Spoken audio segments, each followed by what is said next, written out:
सेवक आज आपके बीच में आपके आरोग्य लहर वॉल्यूम 48 के लिए उपस्थित है।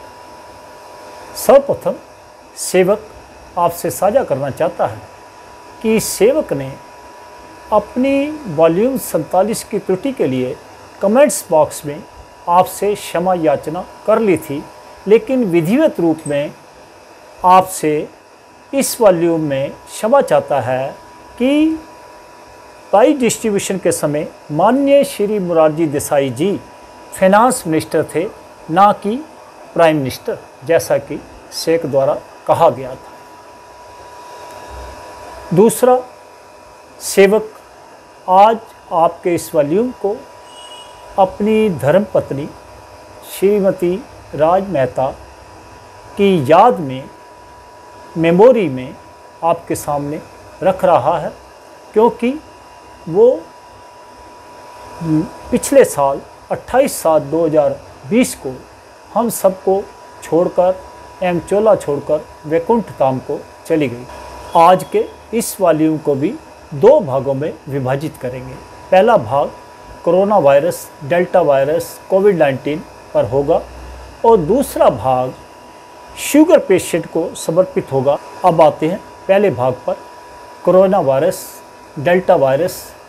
देखिए, विश्व स्वास्थ्य संगठन भी यह डिक्लेयर कर चुका है कि यह डेल्टा वायरस भारत समेत 111 देशों में फैल चुका है और अमेरिका, इंग्लैंड, ब्राज़ील में काफ़ी फास्ट फैल रहा है और भारत में भी ये पैर जमा रहा है।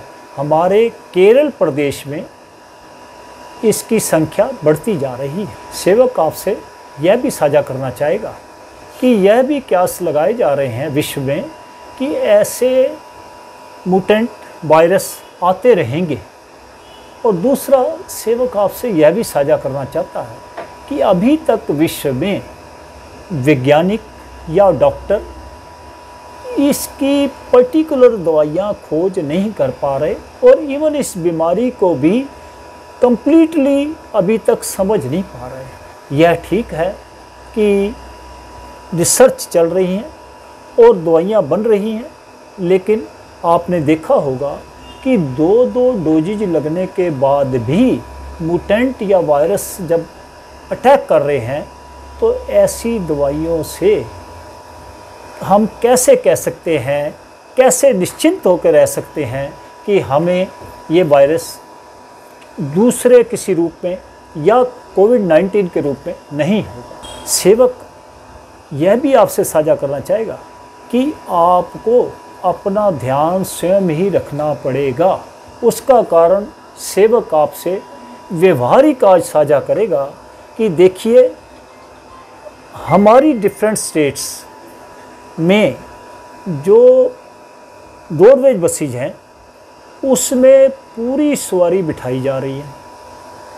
अभी हाल ही में दिल्ली में डीटीसी बसेज में एम मेट्रो में पूरी सवारियों की परमिशन दे दी गई है और पूरी सवारियां बैठ रही हैं। अब आप ही देखिए कि जो गवर्नमेंट ने आप ही ये हमारे लिए निर्देश दिए थे कि 2 गज की दूरी बना के रखिए, तो अब बसों में, मेट्रो में या हमारे और जो संसाधन हैं, हम ऐसे निर्देशों को कैसे पालन करेंगे और कैसे कर पा रहे हैं। इसलिए सेवक आपसे कुछ ही पॉइंट इस बारे में डिस्कस करेगा, साझा करेगा कि आप उन पर चलेंगे तो आप इस वायरस से क्या दूसरी भी इन्फेक्शियस डिसीज़ से बचने का लाभ उठा सकेंगे। सर्वप्रथम आप अपनी सैर को जारी रखिए। दूसरा, एक्सरसाइज आप करते रहिए, जिससे कि आपका ब्लड सर्कुलेशन पूरी बॉडी में चलता रहे, कहीं पर भी किसी तरह के वायरस को रुकने का स्थान ना मिले। तीसरा, सेवक जो बहुत ज़रूरी है आपसे साझा करना चाहेगा कि अभी भी कुछ लोग डेली काढ़ा पी रहे हैं। सेवक आपको यह बताना चाहता है कि जो लोग ऐसे काढ़े डेली पी रहे हैं उनको अगर कोई प्रॉब्लम होती है, जब वो हॉस्पिटल में पहुंचते हैं तो उनके पेट में अल्सर पाए जा रहे हैं। सेवक ने अपनी पहले भी कुछ वीडियो में आपसे अपने विचार साझा किए थे कि ये काढ़ा जब आपको कोई ऐसे सिम्टम नज़र आए तभी आप लें, रोज़ इस काढ़े को मत यूज़ करें। क्योंकि सेवक ने आपसे स्पेसिफिकली अपनी पिछली वीडियोज में कहा था कि गर्मियों के दिन हैं, आपके लीवर को बहुत नुकसान पहुंचा सकते हैं ऐसे काढ़े। इसलिए सेवक ने आपको यह प्रार्थना की थी कि आप उन्हीं दिनों में, जिन दिनों में आपको इन्फेक्शन का डाउट है या आप किसी ऐसी जगह से होके आए हैं कि आपको लगता है कि मुझे इन्फेक्शन हो गया है, तो उन 2-4 दिन में यूज़ कर सकते हैं। बाकी डेली मत करिए, सेवक का आपसे अभी भी अनुरोध है।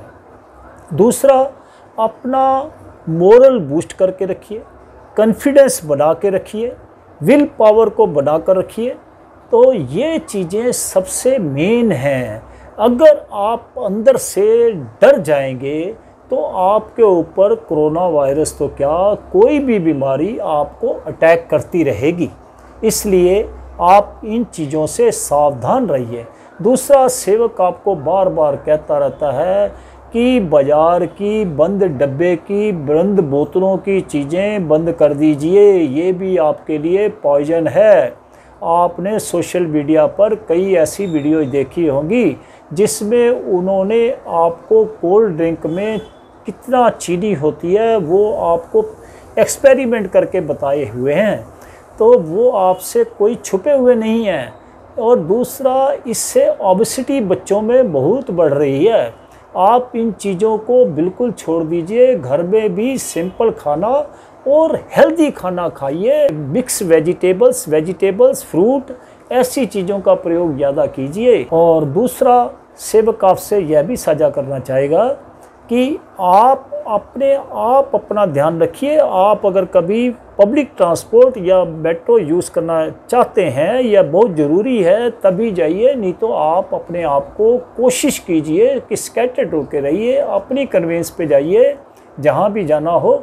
इन कन्वेंस में अभी थोड़ा और ध्यान कीजिए। 1 महीना जब तक कि वेरिएंट का पूरी तरह से पता नहीं लग जाता कि हमारे देश में कितना हो रहा है और कितना होगा। और सेवक आपसे अपनी वीडियो में बार बार प्रार्थना कर चुका है कि आप अपने बच्चों को और स्वयं सेल का और जितने भी स्क्रीन हम देखते हैं, जितना इनका कम से कम प्रयोग करेंगे उतना आप इन बीमारियों से बचेंगे। क्योंकि ये चीज़ें हमारे इम्यून सिस्टम को वीक कर रही हैं और हमारे ब्रेन पर भी असर डाल रही हैं। बच्चों के खास करके, क्योंकि ऑनलाइन क्लासेज हैं, कुछ तो उनको वो भी अपनी क्लासेज अटेंड करनी पड़ती हैं, होमवर्क करना पड़ता है। इसलिए आप दूसरे कामों के लिए कोशिश कीजिए, इन चीज़ों को मत प्रयोग कीजिए। हाँ, सिर्फ आप कभी थक जाते हैं या एग्जॉस्ट हो जाते हैं तो हंसी मजाक के सीरियल या हंसी मजाक की कोई ऐसी वीडियो देख लीजिए। बाकी कोशिश कीजिए जितना कम से कम आपके अपने भले में ही है। आखिर में सेवक आपसे यह भी कहना चाहेगा कि आपस में प्यार बना कर रखिए, घर में भी और बाहर में। इससे क्या है कि आपका मन प्रसन्न रहेगा। मन प्रसन्न होता है तो will power and confidence boost रहता है और कोई भी बीमारी पास नहीं आती। अब आते हैं भाग 2 पर कि सेवक आपके सामने बहुत नॉमिनल एक्सरसाइज शेयर करने जा रहा है जिससे कि शुगर पेशेंट को बहुत लाभ होगा। क्योंकि सेवक ने देखा है कि इन पेंडेमिक डेज में मैक्सिमम शुगर पेशेंट ही डिस्टर्ब भी हुए हैं और उनके साथ ट्रेजेडी भी बहुत हुई है। इसलिए आप सिर्फ यही 2-4 एक्सरसाइज भी अगर करेंगे और सैर करेंगे तो आपका इम्यून सिस्टम स्ट्रांग रहेगा, आपका कॉन्फिडेंस बूस्ट होगा, आपकी विल पावर बढ़ेगी। इसके साथ साथ 2-4-5 मिनट मेडिटेशन ज़रूर कीजिए। सर्वप्रथम हम आते हैं अर्धमत्स्येंद्र आसन पर। इससे क्या है कि आपने राइट फुट को अपने फोल्ड किया, अपने यहाँ पे रेक्टम पे लगा लिया एडी को, और ये लेफ़्ट हैंड अपना पीछे किया, राइट हैंड इधर नी पे लाए और यहाँ से फोल्ड करके हैंड को यहाँ पे फुट के अपनी फिंगर्स को और ये अंगूठे को पकड़ लिया।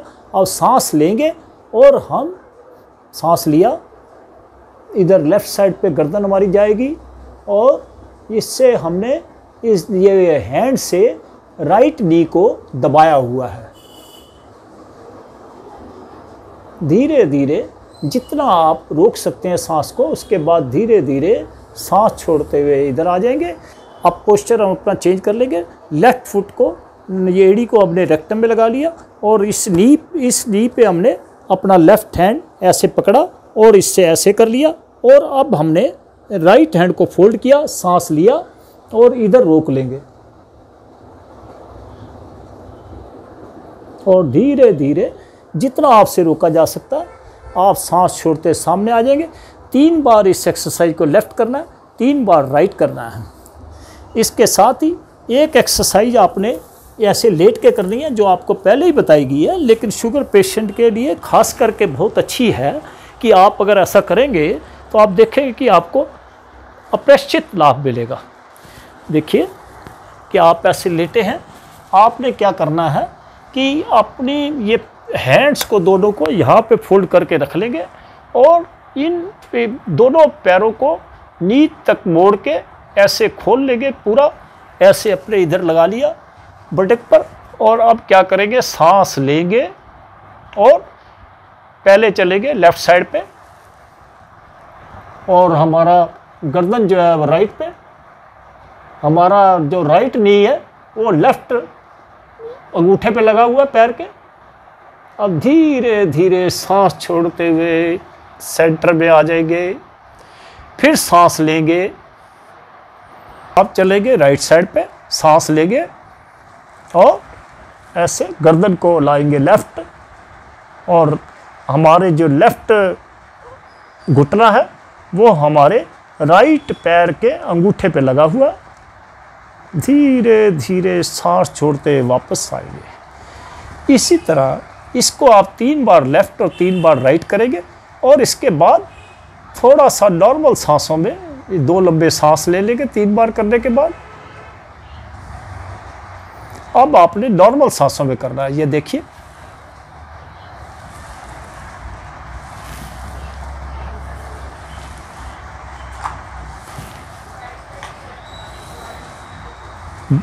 ऐसे करने के बाद थोड़ा शवासन क्रिया में आ जाएंगे।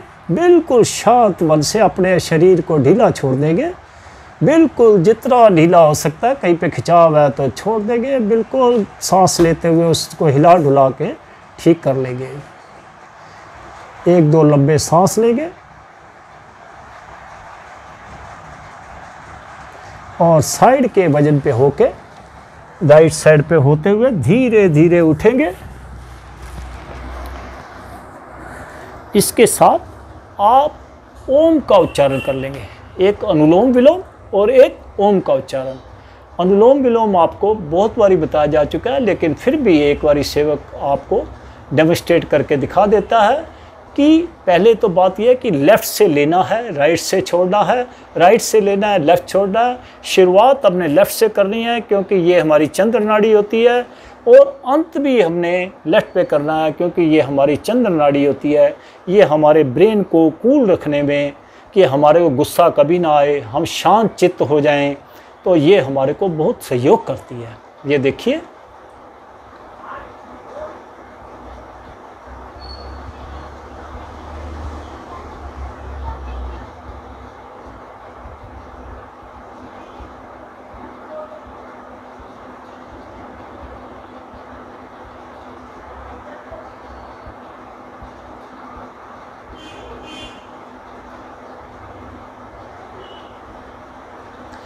एक और इसमें ध्यान ये देना है कि जैसे आपने जब सांस लिया था, आपने अगर 5 तक काउंट किया था या 10 तक काउंट किया था, जब आप छोड़ेंगे तो अगर 5 काउंट करके लिया था तो 10 में छोड़ेंगे, 10 काउंट करके लिया था 20 में छोड़ेंगे। इसी तरह फिर 5 या 10 में लेंगे और 10 या 20 में छोड़ेंगे। जितनी काउंटिंग में आपने लिया उससे डबल में छोड़ना है।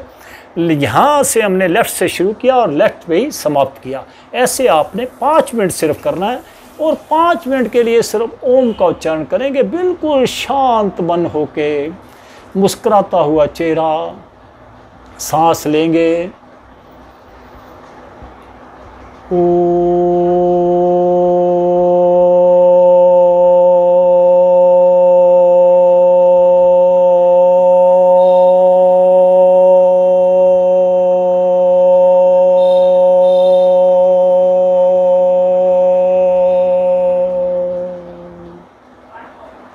इसमें सिर्फ आपने एक ही चीज़ का ध्यान रखना है कि जब हम ओम का उच्चारण कर रहे हैं तो हम ओम ऐसे बना रहे हैं, हमारी वॉइस धीरे धीरे बढ़ रही है। जब ओम इस स्टेज पे आया तो अब यहाँ पे हमारी वॉइस धीरे धीरे कम होनी शुरू हुई। फिर जब ओम का आकार हमने ऐसे फिर पीछे की तरफ ले गए, वॉइस बढ़नी शुरू हो गई। फिर जब हम नीचे की तरफ लाए, वॉइस कम होनी शुरू हो गई। फिर यहाँ पे ऐसे बढ़ी और फिर कम होनी शुरू हो गई। इस तरह से आपने 5 मिनट के लिए सिर्फ ओम का उच्चारण करना है। आप देखेंगे कि आपकी जो शुगर की दवाइयाँ आप ले रहे हैं, आप फिजिशियन से कंसल्ट करते रहना। 1 महीने बाद आप देखेंगे कि आपकी शुगर की दवाई फिजिशियन को ऑटोमेटिकली उसकी डोज कम करनी पड़ेगी। नहीं तो देखा जा रहा है कि शुगर पेशेंट को समय समय के बाद स्ट्रॉन्ग मेडिसिन देनी पड़ती है, जिससे कि उनकी बोन्स पर बड़ा इफेक्ट पड़ता है और बोन भी वीक हो जाती हैं। और मैक्सिमम केसेस आपने इन दिनों में भी देखे कि शुगर पेशेंट को ही ज़्यादा डैमेज हुआ है। अब आपने वही है जैसे हमने अपनी क्रियाएं की थी, ओम का उच्चारण किया था। अब वैसे भी ये मास शिव जी का मास है कि विष्णु जी तो आराम करने के लिए चले गए हैं।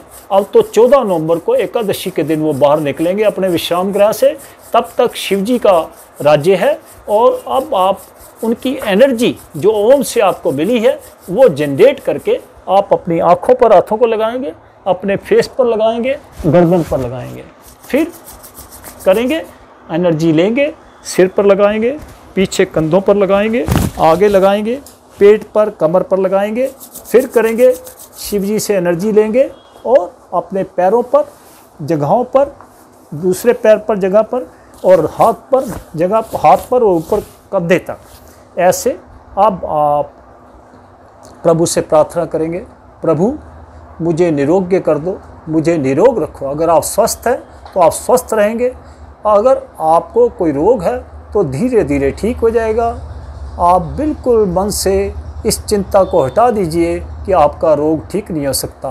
आपका रोग सिर्फ ओम के उच्चारण से भी काफ़ी हद तक ठीक हो जाएगा और कंट्रोल हो जाएगा। आज के वॉल्यूम को यहीं समाप्त करते हैं। जय हिंद, जय भारत।